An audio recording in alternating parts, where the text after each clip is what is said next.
bienvenidos a un nuevo capítulo de Educando con Amor.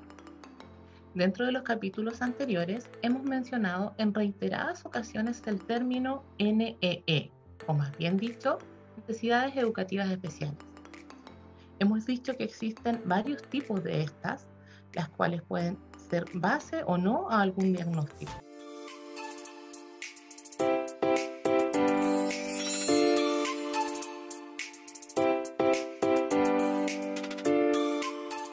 Es por eso que el día de hoy se encuentra con nosotros la profesora Belén Zambrano, quien nos explicará en mayor profundidad dicha temática, a quien le damos la más cordial bienvenida. Bienvenida, Belén. Hola, Valesca. Muchas gracias por la invitación. Es un agrado también para mí poder estar participando, ¿cierto?, de este programa Educando con Amor, de nuestro programa de integración escolar. Y bueno, también saludo afectuosamente a cada una de las personas que van a estar atentas a este programa también, que va a ser transmitido, ¿cierto?, por las pantallas de Ejevisión. Bienvenida, profesora. Profesora, en programas anteriores nosotros hemos hablado muchas veces del término NEE, como dije anteriormente, más bien conocido como necesidades educativas especiales. Sabemos que existen dos grandes grupos de ellas. ¿Usted nos podría profundizar un poquito más con respecto a esto? Sí, por supuesto. En realidad, cuando nosotros hablamos del término necesidades educativas especiales, muchas veces las queremos agrupar, ¿cierto? A lo mejor en dos grandes partes, que de acuerdo al decreto 170 por el cual nosotros nos basamos, ¿cierto? Generalmente tendemos a lo mejor a involucrar a uno o a otro estudiante en una de ellas. Pero es súper importante, antes de responder a tu pregunta, recalcar que todos nosotros tenemos necesidades educativas especiales diferentes. Ya a lo mejor en alguna situación específica o a lo largo de nuestra trayectoria escolar pudimos a lo mejor desarrollarlas, pero es importante recordar que todos nosotros durante lo largo de nuestra vida hemos experimentado también estas necesidades educativas especiales. Sin embargo, dentro del programa de integración, las seleccionamos o las diferenciamos de acuerdo a las características que puedan tener los estudiantes. Si nosotros encontramos en esta parte, podemos diferenciar dos tipos de necesidades educativas especiales. Una de ellas pueden ser las necesidades educativas especiales de carácter transitorias y las necesidades educativas especiales de carácter permanente. Las primeras, las necesidades educativas especiales de carácter transitorias, son aquellas que nuestros estudiantes pueden verse afectadas durante un periodo de tiempo determinado. ¿Ya? Me explico. Podemos encontrar a lo mejor algún estudiante que le cueste alguna asignatura en específico, o a lo mejor le cuesta un poco leer que al resto de sus compañeros. Ahí se incorpora este tipo de estudiante con una necesidad educativa transitoria. Ahora, también encontramos las necesidades educativas de carácter permanente que van un poco más allá, que tienen un poquito más de dificultad del anterior. Es decir, son estudiantes que durante toda su vida van a tener esta necesidad educativa. Por lo tanto, van a necesitar apoyos extras de parte del equipo de trabajo, de los equipos de aula, ¿cierto?, para poder ir mejorando sus aprendizajes, poder ir eliminando las barreras que a lo mejor se puedan presentar en el camino, y de esa forma nuestros estudiantes puedan estar a la par, ¿cierto? Y desde una línea puedan también ir avanzando dentro de su proceso de enseñanza-aprendizaje.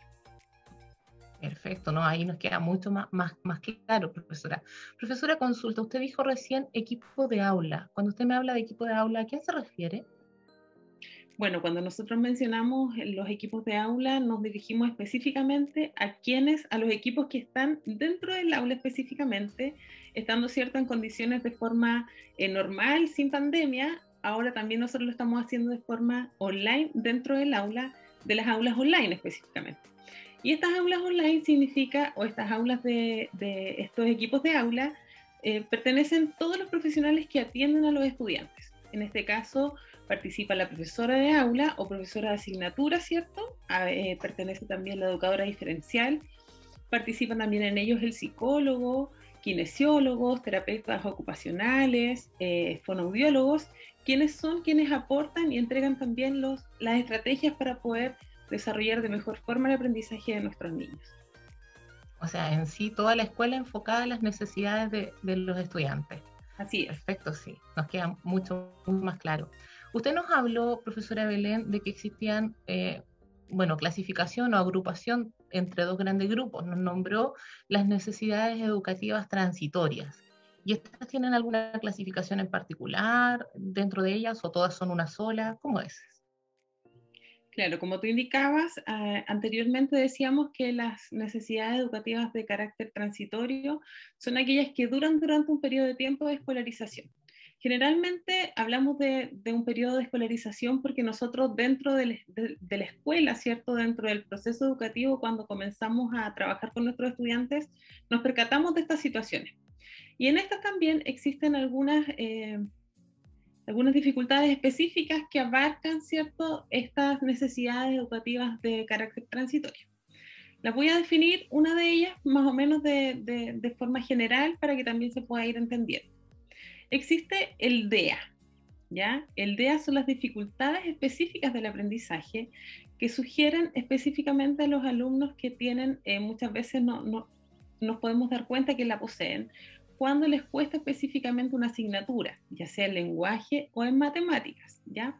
Considerando el lenguaje, la escritura, ¿cierto? Y en matemática, numeración y resolución de problemas. Ese es el DEA, que son las dificultades del aprendizaje. Está también los trastornos específicos del lenguaje, que su sigla es el TEL. Ya muchas veces nosotros hemos escuchado que uno u otro estudiante posee esta dificultad, ¿cierto? Que también es una necesidad educativa que generalmente nosotros podemos verificar o reconocer en nuestros estudiantes más pequeñitos. Generalmente lo podemos reconocer cuando los niños están en kinder, en pre-kinder, muchas veces, para ser a lo mejor un poquito más clara, cuando los niños no desarrollan a lo mejor el lenguaje fluido de acuerdo a su edad, que les cuesta a lo mejor pronunciar algunas palabras o algunos fonemas no son muy bien dichos de forma correcta o como se esperara de acuerdo a su edad. Y estos se clasifican en dos. Uno de ellos es el TEL mixto y otro es el TEL expresivo. El TEL expresivo puede ser la forma en que los niños comunican, ¿cierto? Conversan, expresan sus ideas.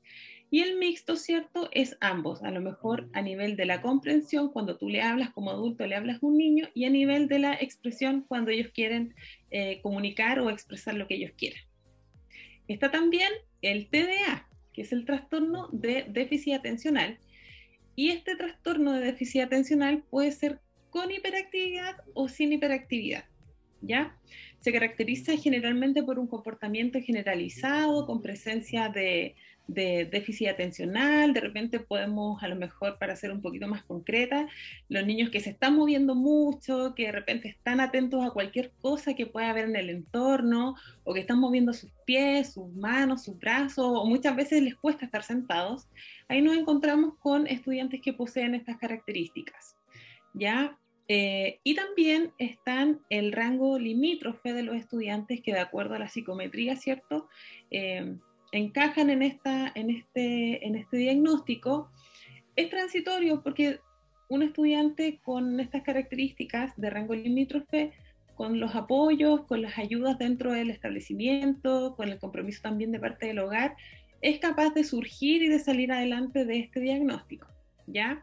Generalmente nosotros nos encontramos con estudiantes o características de nuestros estudiantes con rango limítrofe, es que les cuesta a lo mejor un poquito más y debemos darle un mayor énfasis al aprendizaje, entregando a lo mejor diversidad en materiales, apoyando con material concreto y así. Es importante considerar también que dentro de estas necesidades educativas, por lo menos en nuestro establecimiento, tenemos tenemos niños con cada una de estas dificultades. Por lo tanto, el equipo multidisciplinario de profesionales también aporta desde cada una de nuestras áreas para poder atender también a nuestros pequeños con estas necesidades educativas. Perfecto. Profesora Belén, ayer o en programas anteriores, la verdad, estuvo con nosotros la profesora Pamela, quien nos hablaba un poco de la modalidad de atención. En el caso de las necesidades educativas transitorias, ¿los apoyos se entregan en un aula de recursos o en aula común? ¿Cómo? Bueno, respondiendo a tu pregunta, nosotros dentro de las clases online que estamos trabajando actualmente, ¿cierto? Con nuestros estudiantes, apoyamos en ambas modalidades. Sin embargo, es importante recalcar que, bueno, nuestros estudiantes están de lunes a viernes conectados con sus profesores jefes o profesores de aula en las distintas asignaturas del currículum que corresponden a los distintos cursos. Pero también es importante señalar que nuestros estudiantes y nosotros como profesionales también tenemos que reconocer y saber a lo mejor en qué momentos podemos aportar un poquito más, ¿ya? Es decir, crear aulitas de recursos o salitas grupales o individuales para poder también trabajar con nuestros niños específicamente en las necesidades que ellos requieran un poquito más. A lo mejor voy a tener 2 o 3 alumnos que les cuesta mucho la lectura, por lo tanto a lo mejor voy a tener que citarlo en otro momento, diferido al resto de su curso, para poder solamente trabajar con ellos. De esa forma también vamos entregando mayores apoyos para su proceso de aprendizaje. O sea, podríamos decir entonces que estos niños reciben el apoyo en aula común y en aula de recursos. Así es, sí. Por eso te decía, no son siempre y no son todos, ¿ya? Generalmente nosotros como profesionales debemos velar también para que todos nuestros niños puedan recibir los apoyos necesarios y también considerarlos para poder trabajar de forma individual. Con eso último que usted me dice, no son siempre y no son todos, entonces podríamos decir que un niño que presenta un DEA no es igual a otro DEA. Todos los DEA son distintos. Exactamente. Y como te mencioné al comienzo, todos nosotros tenemos distintas necesidades educativas, o sea, a lo mejor tú eres buena para un área en lenguaje o un área en matemática, pero yo voy a ser a lo mejor diferente o voy a aprender más rápido o me es más fácil a lo mejor comunicar o trabajar en otra área. Por lo tanto, eso mismo que nosotros podemos darnos cuenta entre nosotros como adultos, también reconocerlo en nuestros niños. Importante, muy, muy importante entonces el trabajo que realizan porque están trabajando en ambas instancias y apoyando a estos niños y a la generalidad del curso, porque tal como usted dice, o sea, hay un grupo en cada curso, pero la gran mayoría también puede presentar la misma necesidad. Exacto. Usted nos habló al comienzo, profesora, de que existía otro grupo llamado NEP, Necesidades Educativas Permanentes. ¿Bien? ¿Lo dije bien? Sí, lo dijo muy bien, profesora Valesca. Y bueno, a Cuéntenos. continuación exactamente, se las puedo, bueno, para recordar un poquito, habíamos dicho que estas necesidades educativas de carácter permanente son, en palabras fáciles, que nuestros niños nacen con estas dificultades, ¿ya? Que muchas veces pueden haberse adquirido en el proceso del embarazo de la madre, en el momento del nacimiento de los pequeños o de repente en enfermedades o diagnósticos que se generan cuando los pequeñitos están recién nacidos, ¿ya? O durante los primeros meses de vida. Es por eso que estas necesidades permanentes, como su nombre lo indica, van a permanecer durante el tiempo, ¿cierto? A lo largo de su vida. Sin embargo, es importante, como mencionaba también anteriormente, recordar que por muchas dificultades o diferencias que podamos tener o que puedan tener nuestros estudiantes, es importante abordarlos de la mejor manera para que no se noten.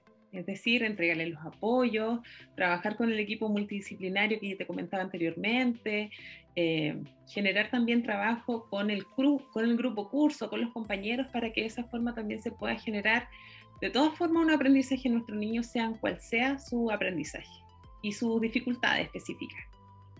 ¿Ya? Para eso les voy a detallar más o menos de qué se tratan algunas de ellas y las que nosotros también trabajamos o nos hacemos cargo dentro del establecimiento con nuestros pequeños. La dificultad más que nosotros podemos ver o la que se puede reconocer un poco más es la discapacidad intelectual, ¿ya? Que de acuerdo a sus siglas se dividen en tres, que puede ser DIL, que es discapacidad intelectual leve, que es la más, digamos, muy bajita. Luego viene la discapacidad intelectual moderada, que viene ya al medio, y que es DIM, y la DIS, que es la discapacidad intelectual severa o grave, ya que ya Ya una persona que la posee, ¿cierto?, requiere de muchos apoyos más allá de los profesionales escolares, sino que también de personal médico que también pueda atenderles, ¿ya? Muchas veces las personas que poseen alguno de este tipo de discapacidad intelectual presentan dificultades en su desempeño porque ellos tienen un bajo desarrollo cognitivo, es decir, tienen un CI distinto a lo mejor a una persona de rango normal. Es por eso que les cuesta muchas veces aprender ciertas asignaturas o a lo mejor comportarse frente a ciertas cosas o frente a ciertos lugares, normas de conducta, ¿cierto? En relación a sus habilidades adaptativas, de acuerdo al nivel en donde ellos se puedan encontrar, a sus prácticas sociales, cómo ellos se desenvuelven con el otro, en el centro de la ciudad, en un parque, qué sé yo, en grupos, y así también habilidades conceptuales, ¿ya? De lo mejor reconocer qué es bueno, qué es malo, qué me va a hacer bien o qué no me va a hacer muy bien. Todo este tipo de cosas involucra a modo general, ¿cierto?, la discapacidad intelectual leve, moderada o severa. También en nuestro establecimiento tenemos estudiantes que poseen estas necesidades educativas especiales y también nosotros les damos también ayuda para que ellos puedan sobreponerse y aprender en realidad normas de conducta y sociales que muchas veces son más importantes a lo mejor que un aprendizaje de lenguaje o matemáticas, sino que nosotros también es importante que podamos generar en ellos su autocuidado, su autoestima, generar en ellos que ellos pueden, que son capaces de hacer distintas cosas, ¿ya?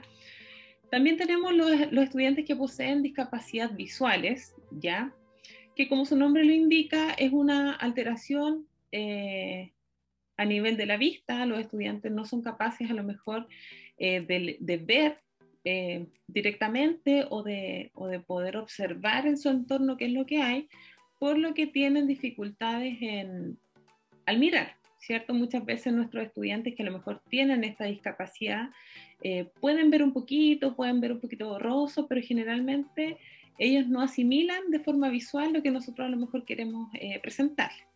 En nuestro caso, como nuestra escuela, la Escuela Gabriela Mistral, no tenemos estudiantes que posean este tipo de dificultad, ¿ya? Obviamente no ingresa aquí la dificultad visual un estudiante que use anteojos o que tenga un problema de miopía, astigmatismo, entre otras dificultades que pueden suceder a nivel de la visión. Ya no, eso pasaría como digamos, una necesidad educativa transitoria, porque no es un problema mayor. Utilizando lentes, ¿cierto?, el estudiante va a poder ver y va a poder trabajar de igual manera. ¿Ya? Eso es importante también señalarlo.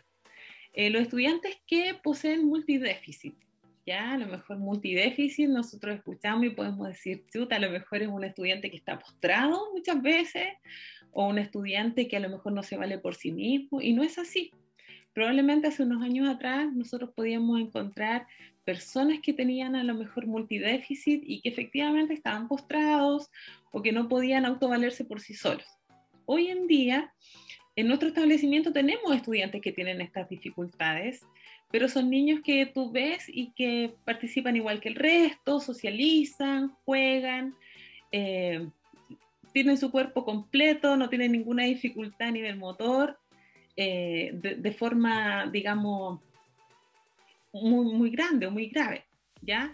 Pero esta dificultad de multidéficit es una combinación de muchas dificultades del estudiante o del niño en este caso, ya sean físicas, médicas, educacionales, obviamente porque se va incorporando dentro del establecimiento, ¿cierto? A nivel sensorial, a nivel neurológico, problemas conductuales muchas veces y también del aprendizaje.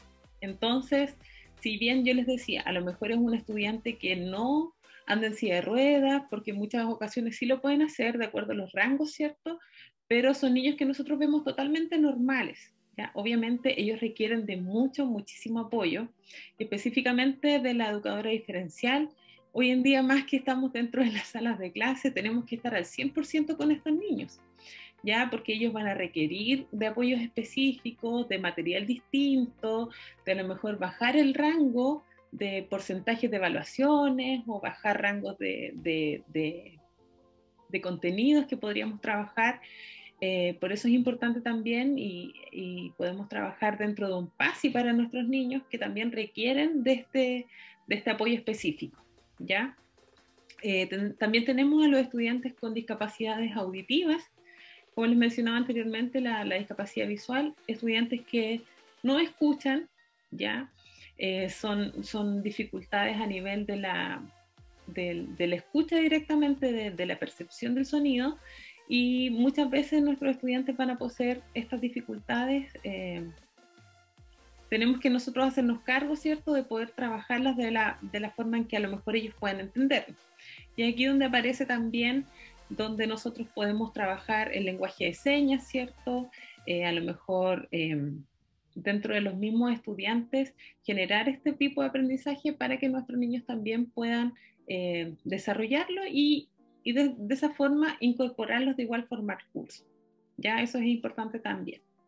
Tampoco en nuestro establecimiento tenemos estudiantes con hipoacusia, sin embargo hay estudiantes que tienen a lo mejor dificultades para escuchar, para comunicarse, ¿cierto? De acuerdo a lo que se puede ir oyendo, o que usan algún aparato, ¿cierto? Para que pueda mejorar su escucha, pero no precisamente con una dificultad al 100% de dificultades auditivas, ¿ya? Están también los estudiantes con disfasia severa específicamente, que son alteraciones permanentes y graves en lo que tenga que ver con los componentes fonológicos, morfológicos, de semántico, a nivel de la comunicación, ¿cierto? Del cómo expresarse, de la comprensión así también, del pragmático, ¿ya? De cómo ellos se desenvuelven también ante una situación en específico. ¿Ya? Y bueno, también en nuestro establecimiento no poseemos estudiantes que tengan estas dificultades y como mencionaba igual anteriormente, es importante hacernos cargo en el caso de que nos llegaran muchas veces estudiantes con una de las patologías que mencionábamos anteriormente, poder también trabajarlas de la mejor forma. Ya avanzando un poquito más, tenemos el TEA, que es el trastorno del espectro autista, que son estudiantes que antes se le llamaba el autismo o de otras formas, ¿ya? Hoy hablamos del espectro porque hablamos de, vuelvo al comienzo, todos somos distintos. Nuestros estudiantes que poseen trastorno del espectro autista poseen características totalmente diferentes al otro, ¿ya? Dos estudiantes con TEA no tienen las mismas capacidades, no tienen las mismas características, son totalmente distintos. ¿Ya? Por lo tanto, hablamos de espectro. Son ciertas conductas que se pueden a lo mejor reconocer dentro del espectro, ¿cierto? Pero todos van a tener distintas cualidades específicas también de familia, de crianza, y ahí podemos ir también conociendo un poquito más de nuestros niños. Generalmente nuestros estudiantes con TEA tienen dificultades para las capacidades específicas de socializar, de comunicarse, su flexibilidad mental, de a lo mejor de repente nosotros podemos dejar pasar ciertas cosas, ya no importa, va a pasar. Ellos no, probablemente ellos son más estructurados, son más organizados. Si yo le digo a las 3 de la tarde, a las 3 de la tarde ese alumno va a estar, ni más ni menos, ¿cierto? Y así son algunas de las características que nosotros podemos mencionar de nuestros niños con trastorno del espectro autista, que claramente nosotros tenemos bastante en nuestro establecimiento y gracias al apoyo también de los profesionales, de los equipos de aula, del equipo multidisciplinario, hemos tenido importantes avances en ello. Yo creo que a lo mejor más adelante en alguno de los otros programas que vamos a ir viendo, que van a ir trabajando, Valesca, yo creo que van a poder también a lo mejor ir viendo o demostrando los avances de nuestros niños que han sido bastante buenos. ¿Ya? Y para finalizar, hay algunos estudiantes también que poseen unas dificultades específicas que se llaman GARC, ¿ya? GARC es la sigla que nosotros podemos darle a estos niños, que son específicamente graves alteraciones de la relación y la comunicación, ¿ya? Generalmente en nuestro establecimiento contamos con 2 estudiantes que tienen este diagnóstico y también se les facilita, se trabaja con ellos de acuerdo al decreto 815, ¿ya? En años anteriores también habíamos tenido estudiantes que tenían este diagnóstico, que ya no están dentro de nuestro establecimiento, pero también ahora están trabajando en otros, ¿ya? Eso podríamos aportar desde las necesidades educativas permanentes. Son hartas y probablemente lo resumimos mucho, pero a modo general es eso. Perfecto, profesora. Nos acaba de dejar 2 tareas para nuestros próximos programas. Entonces, como sabemos que nuestra querida escuela tiene entonces una gran cantidad de estudiantes con TEA, lo dije bien, ¿cierto? Trastorno del espectro autista. Sí. Y el GARP, que es un tema muy, muy importante entonces a tratar en programas venideros. Sí, por supuesto. Profesora Belén, usted nos habló, ¿cierto?, de los estudiantes con necesidades educativas especiales, ¿cierto? Nos habló que existían dos grandes grupos, muy claramente específico cada uno de ellos. También nos comentó y claramente dijo de que todos nosotros, en general, tenemos necesidades educativas especiales, pero sin embargo, sabemos que el decreto estipula una cierta cantidad de estudiantes por curso. ¿Cuál es esa cantidad?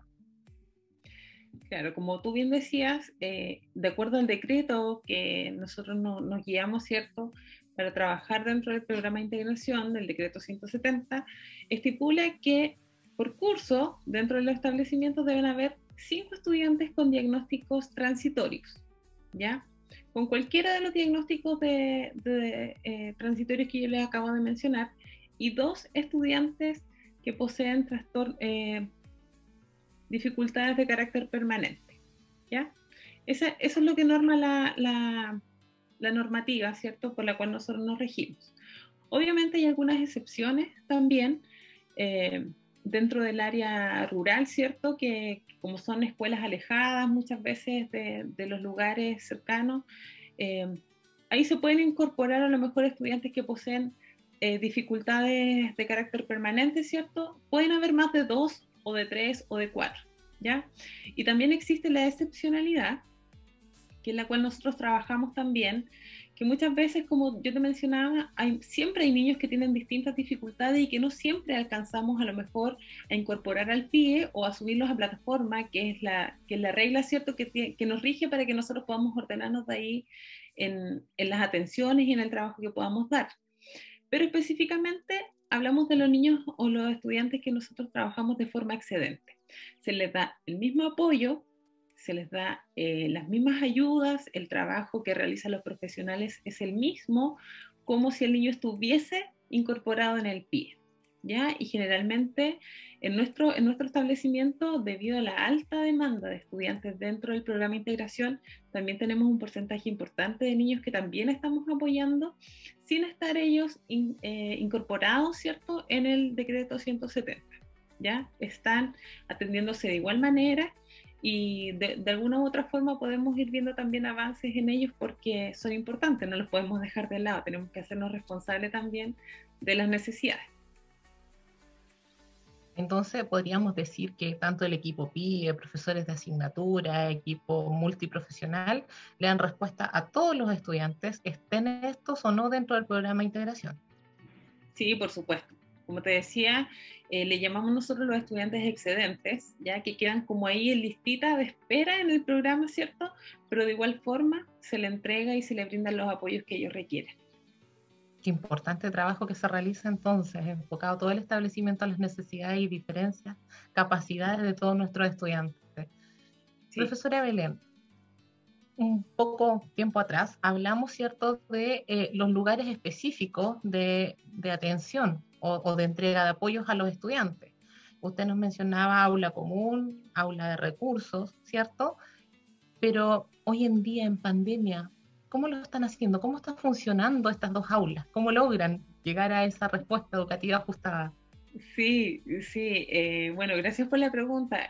Como te había mencionado anteriormente un poquito, habíamos dado como una pincelada a esta pregunta, pero específicamente es importante considerar que nuestro establecimiento está trabajando de lunes a viernes, ya durante la mañana en horario de clases para todos los estudiantes, desde prebásica hasta enseñanza básica, octavo básico.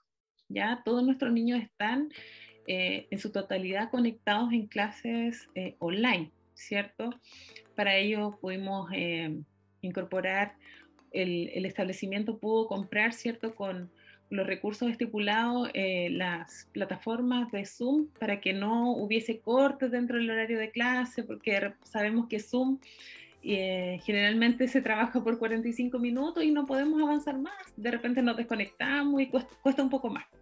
Entonces, gracias a eso, nuestros niños están conectados, como te decía, de lunes a viernes en aulas comunes.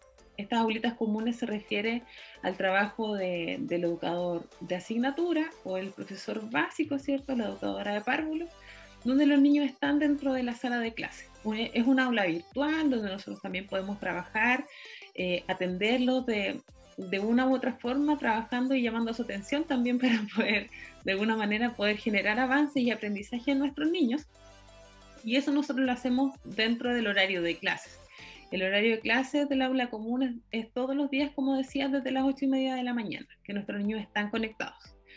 Y el aula de recursos, nosotros también lo trabajamos dentro de esta misma plataforma, de este mismo formato de trabajo, mediante la atención individualizada, ¿cierto? Como mencionaba, o si no, mediante actividades grupales. ¿Ya?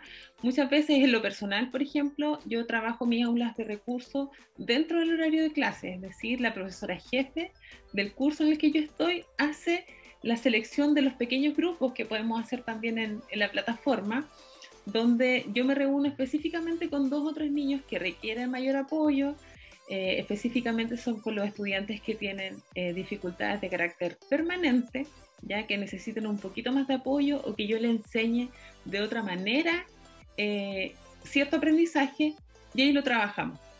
Es mucho más fácil, se hace también más divertido, y le podemos también presentar videos a los niños, crear juegos, participar en presentaciones PowerPoint. De repente también hay muchos juegos que se pueden ir haciendo en la plataforma, entonces ha sido bastante bueno, ha sido bastante beneficioso, a pesar de la situación en la que estamos viviendo, que ha sido complicada para todos, pero de una u otra forma hemos podido dar respuesta específicamente a las necesidades de nuestros niños, y de momento hemos ido avanzando, y obviamente en el proceso se va aprendiendo claramente muchas cosas, pero de momento vamos adquiriendo muchos buenos aprendizajes y lo vemos reflejado en nuestros estudiantes. Genial, me imagino un trabajo enorme detrás de esto: planificación, organización, preparación de material. Claro, como tú lo indicas, nosotros trabajamos de lunes a viernes, entonces que estemos en la casa no quiere decir que a lo mejor estemos descansando toda la tarde. Generalmente, bueno, tú también como profesora sabes que nosotros tenemos que preparar el día anterior o a lo mejor el fin de semana, preparar todo lo que vamos a ver durante la semana. Y esto consiste en preparar evaluaciones muchas veces, pruebas, evaluaciones diversificadas, ¿cierto? Porque sabemos que dentro de nuestros cursos hay distintas situaciones, estudiantes que a lo mejor van al nivel del curso, que a lo mejor van un poquito descendidos, entonces tenemos que preparar cada una de estas actividades de forma individual. Entonces muchas veces en lo personal me he encontrado haciendo de una evaluación, haciendo 4, 5, 6 de repente, porque tenemos que hacer también evaluaciones que tengan relación con los aprendizajes que tengan nuestros niños. O sea, nosotros no podemos evaluar algo que ellos no saben o evaluar sobre los aprendizajes que ellos tengan, ¿ya? Así que sí, la verdad es que es bastante trabajo el que tenemos que realizar los profesores a diario para poder dar respuesta también a nuestros estudiantes. Claramente, entonces ahí ahora entiendo lo que nos explicaba la profesora Pamela con respecto al trabajo colaborativo. Es en esa instancia entonces en donde ustedes organizan esto, ¿verdad? Sí, claramente. El trabajo colaborativo, ¿cierto? Es aquel trabajo que nosotros realizamos de forma semanal, tanto con el profesor de aula como con el profesor jefe o de asignatura, ¿cierto? O las educadoras de párvulo, para poder organizar, en realidad, ponernos de acuerdo cómo abordar ciertas áreas de trabajo, cómo considerar a lo mejor algunas estrategias de trabajo para ciertos niños o para el grupo en general. ¿Ya? Si bien es importante que la educadora diferencial no solamente atiende a este grupito de niños, que no lo habíamos mencionado, no atendemos solo a los niños permanentes o a los niños con dificultades transitorias, sino que atendemos al grupo completo. Entonces, desde esa área nosotros involucramos al profesor jefe, profesores de asignatura, junto también al equipo multidisciplinario que yo mencioné anteriormente, que también nos reunimos para poder dar respuesta y poder trabajar de mejor forma con nuestros niños. Perfecto, profesora. Entonces, insisto, cada vez que me reúno con alguna de ustedes, corroboro de que la escuela se pone en pos y dar la respuesta educativa ajustada a las necesidades de todos los estudiantes de nuestra escuela. Profesora, solo me queda una duda. Dentro de nuestra conversación usted me nombró la palabra o la sigla PASI. ¿A qué se refiere con eso? Ah, ok. Bueno, un PASI, como yo le había mencionado, creo que respondiendo a una pregunta de las necesidades educativas de carácter permanente, perdón, hablamos de un PASI que es un plan de adecuación curricular específico para cada estudiante. Por ejemplo, si yo tengo un estudiante en segundo básico que no alcanzó a adquirir el proceso lector en primero y de repente esperamos que todos los niños aprendan de la misma forma o a la misma vez, en el mismo tiempo, nosotros nos damos cuenta que a lo mejor le cuesta un poquito más. Entonces, si el grupo curso trabajó durante una semana una consonante, probablemente en el PASI probablemente yo le voy a dar un poquito más de tiempo a ese niño. Entonces, probablemente en vez de poner una semana en el trabajo que yo voy a desarrollar con él, le voy a dar 2 semanas o 3. Por eso este PASI nosotros lo vamos trabajando obviamente junto a los equipos de aula, junto con el apoyo multidisciplinario. Los colegas también trabajan en relación a esto, o sea, no es que yo lo trabaje solo como educadora diferencial, más bien lo trabajamos como equipo, porque muchas veces también yo como profesora diferencial no voy a estar a lo mejor todas las veces en el mismo curso, yo también me tengo que repartir en otros cursos para poder aportar a los otros niños que tengo que apoyar. Entonces, cuando yo no estoy, de ese PASI o de esas actividades o evaluaciones que hay que hacer, se hace cargo la profesora jefe o el profesor de aula, que es donde nosotros ahí, vuelvo a mencionar, recordamos o trabajamos en el trabajo colaborativo. En base a las necesidades y capacidades de los estudiantes, entonces. Sí, de todas maneras. Claramente. Profesora, usted nos dice recién, no estamos en un solo curso, o sea que cada profesor diferencial, ¿cuántos cursos tiene a cargo? Bueno, en nuestro establecimiento, generalmente las educadoras diferenciales participamos de 2 a 3 cursos cada una, ¿ya? Dependiendo también esto de las horas de necesidades de dificultades que pueda haber en un curso o en otro, ¿cierto? Nos podemos dividir en eso. De repente hay profesionales, educadoras diferenciales que trabajan en 4 cursos, ahí dependiendo de la necesidad específicamente que se pueda ver en los distintos cursos. Por eso esto de las horas va cambiando todos los años, porque todos los años vamos viendo también dificultades, situaciones que van surgiendo, que tenemos que incorporar a lo mejor a un niño u otro niño se va de alta y es necesario a lo mejor incorporar a otro, y ahí se va viendo. Claro, entonces depende de los diagnósticos, que era lo que nos explicaba ayer la profesora Pamela. Por mi parte, me queda súper claro, profesora Belén, agradezco su buena disposición para podernos explicar este tema. Espero también que a todos los telespectadores les haya quedado muy, muy claro en qué consisten las necesidades educativas especiales, tal como la profesora lo planteó en un comienzo. Todos tenemos necesidades educativas en distintas etapas de nuestra escolarización. Lo importante es respetar las diferencias individuales, que por lo que veo, la Escuela Gabriela Mistral lo hace de manera genial. Agradezco nuevamente su disposición al participar en este programa junto a nosotros. Le doy un fuerte abrazo a la distancia. Espero que la salud los acompañe. Si no es así, como lo he dicho en veces anteriores, que Dios permita que esto mejore y nos vemos en un próximo programa. Hasta luego. Gracias, profesora. Chao, muchas gracias, Valesca, que estés bien.